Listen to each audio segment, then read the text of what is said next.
Pessoal, mostrar para vocês hoje o ventilador automotivo, tá? Ele é 12 volts, ele tem dois níveis de velocidade e ele gira tanto 180 graus na horizontal e 360 na vertical.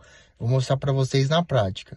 Produto fora da caixa, ele é assim e a entrada dele é essa daqui, tá bom?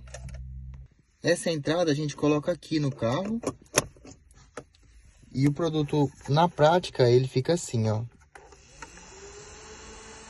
Ele gira aqui 180, né? E aqui ele gira 360, ele vai lá para trás e volta.